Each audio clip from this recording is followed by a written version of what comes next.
Government exams కోసం తక్కువ ఖర్చులోనే maths, aptitude, reasoning వంటి కోర్సులు నేర్చుకోవడానికి ఇప్పుడే కాల్ చేయండి.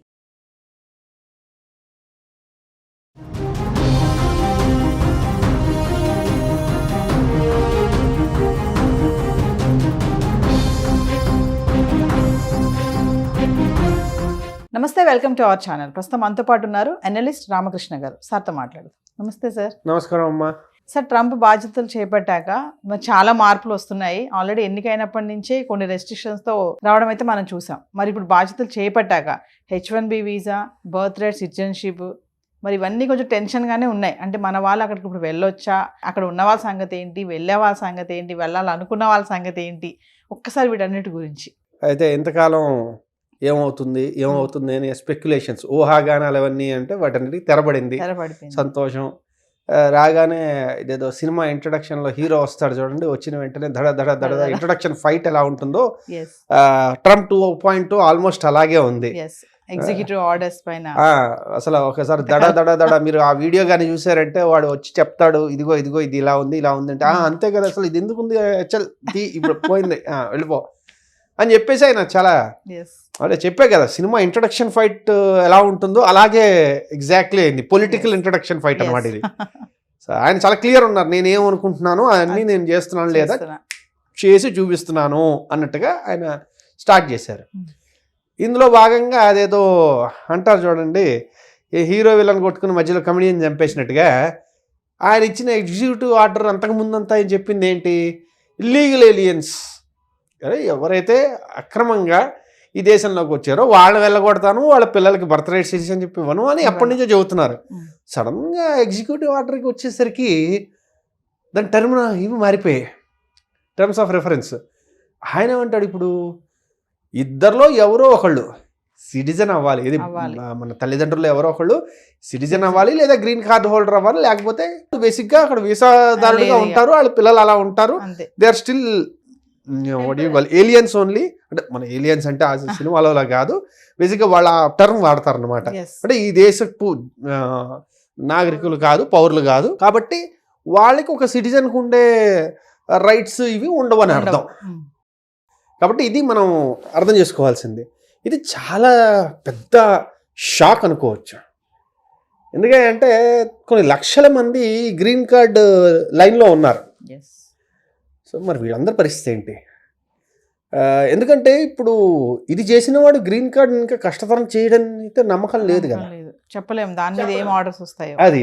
సో అందువల్ల అదొక చాలా పెద్ద డైలమా ఉంది. రెండోది, బర్త్ రైట్ సిటిజన్షిప్ ఏదైతే ఉందో దాన్ని కరెక్ట్గా మనం చూసామంటే February 20వ తారీఖు నుంచి అమల్లోకి వస్తుందని చెప్పాడు. అయితే ఈ లోపల చాలామంది చెప్పింది ఏంటంటే జరిగే ఛాన్స్ లేదు, చాలామంది ఆల్రెడీ కేసులు వేసేసారు సుప్రీంకోర్టులో, ఇది అన్కాన్స్టిట్యూషనల్. సో ఇప్పుడు మనం ఒక్కొక్కటి మాట్లాడుకుందాం, అంటే ఆ రూట్లు మాట్లాడుకుంటున్నాం. ఏం జరగబోతుందంటే నేను కాలజ్ఞానం తెలిసిన పోతులూరు వీరబ్రహ్మేంద్ర స్వామిని కాదు కాబట్టి చెప్పలేను, కానీ రూట్స్ ఎలా ఉన్నాయని చెప్దాం. ఫస్ట్ ఒకటి, వీళ్ళు సుప్రీంకోర్టుకు వెళ్ళారు. సుప్రీంకోర్టుకి వెళ్తే అక్కడ 9 మంది జస్టిసెస్ ఉన్నారు, న్యాయమూర్తులు. అయితే అక్కడ న్యాయమూర్తుల్ని ఒక్కొక్క పార్టీ నియమిస్తుంది. ఒక ప్రెసిడెంట్, పార్టీ అండంగా అంటే ఒక్కొక్క ప్రెసిడెంట్, రిపబ్లికన్ ప్రెసిడెంటా, డెమోక్రాటిక్ ప్రెసిడెంటా, వాళ్ళు నియమిస్తారు. జనరల్గా వాళ్ళు కొంచెం ఆ పార్టీకి తగ్గట్టు అంటే ఆ ఆలోచన ధోరణికి కొంచెం సింపథెటిక్గా ఉంటారు. ఏదో మొత్తం అంతా ఏదో సినిమాలో చూపించినట్టు అలా అని కాదు, వారు ఆ ఆలోచన ధోరణికి వాళ్ళు కొంచెం సింపథెటిక్గా ఉంటారు. ఆ రకంగా చూసుకుంటే ఇప్పుడు ఉన్న 9 మందిలో 6 రిపబ్లికన్ జడ్జెస్. ఓకేనండి, న్యాయమూర్తులు 9లో 6 రిపబ్లికన్ లీనింగ్, 3 డెమోక్రట్ లీనింగ్.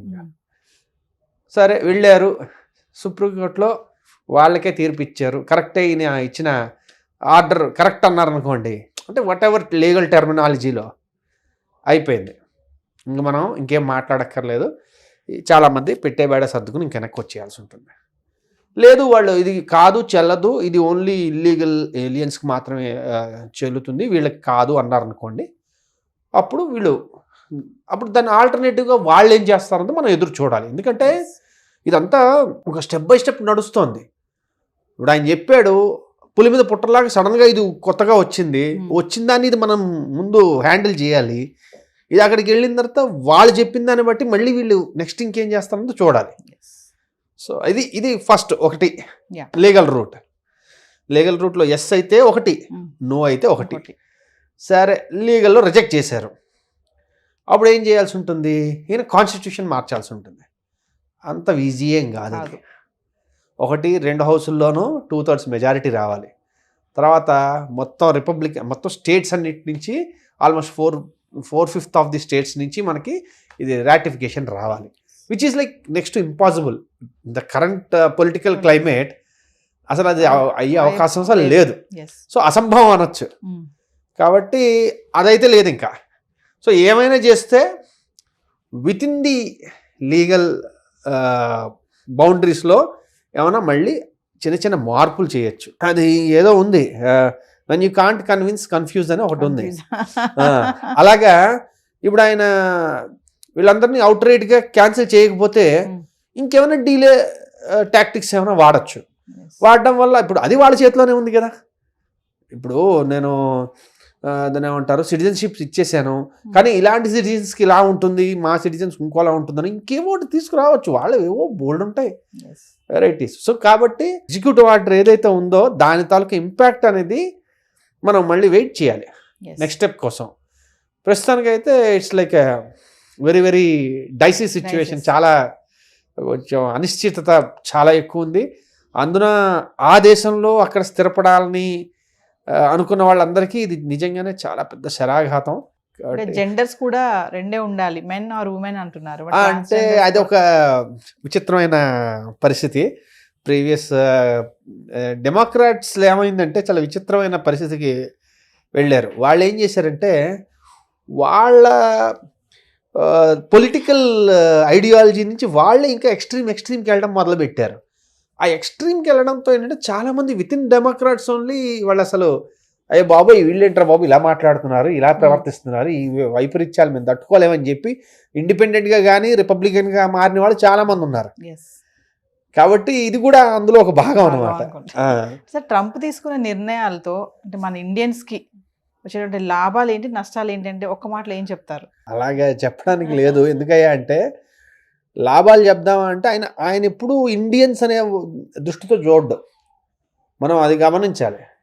ఆయన చేసిన దానివల్ల ఇండియన్స్కి ఏంటనేది మనం ఆలోచించుకుంటాం, కానీ ఆయన ఇండియన్స్ అనే ఉద్దేశంతో చూడడం. ఆయనకి కావాల్సింది America's supremacy over the world, ఆధిపత్యాన్ని ఎలాగ మెయింటైన్ చేయాలన్నది ఆయన ఆలోచన. అంతే తప్పించి ఇండియన్స్ ఏంటి చైనీస్ ఏంటి అంటే ఆయనకు ఉన్నాయి.